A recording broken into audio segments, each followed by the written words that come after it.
we'd had lunch, he told me he was considering the writing game, as he called it. "I've got stories up the wazoo just waiting to be told," he said. "I'm sure you do," I agreed. "And how difficult can it be to write them up?" he asked.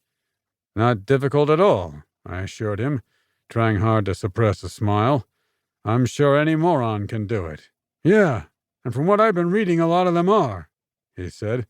"I figure I'll take a few classes just to get the form and all that shit, then sit down, write up a few stories, get myself an agent, and there you have it." If it were that easy, we'd all be best-selling authors. But who was I to burst his bubble? "So, TJ, you in or out?" Clavin persisted. "I think I'll sit this one out," said TJ, tossing his cards face down on the table. "What was it you said you did for a living?" asked Kenny Glassman, a friend of Clavin's who owned a small bookstore over in Lower Manhattan.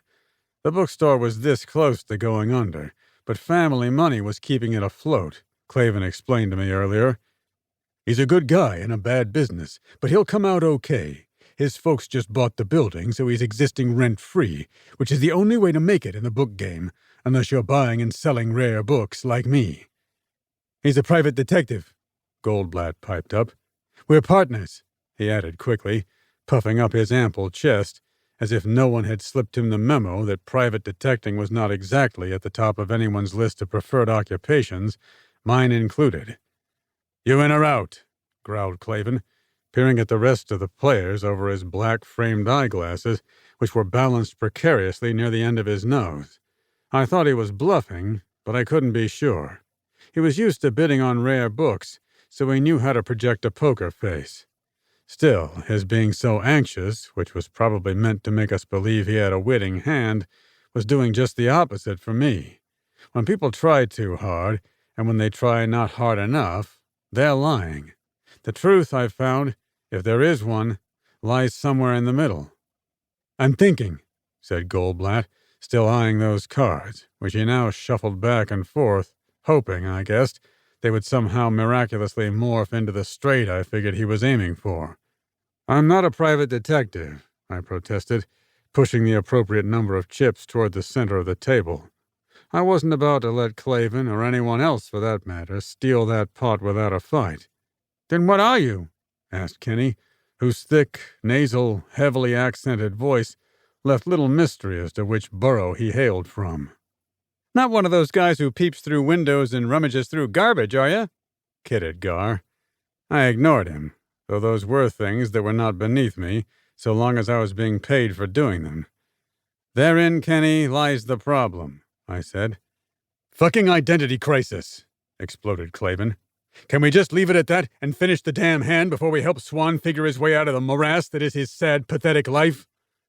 Please note that this insulting commentary was from someone closest to being my best friend, although I would never say that to Goldblatt, who I was sure believed he held that unenviable position. "Okay, I'm in," announced Goldblatt, pushing an indeterminate number of blue chips into the growing pile of reds and whites. "Hey, where's the dip?" "There is no dip," replied an exasperated Clavin, in whose apartment we were playing, his living room, to be precise, which also doubled as his library. It gave the game a comfortable feel, amongst all those books. "Where there are chips, there should be dip," said Goldblatt. "It's one of the immutable laws of life."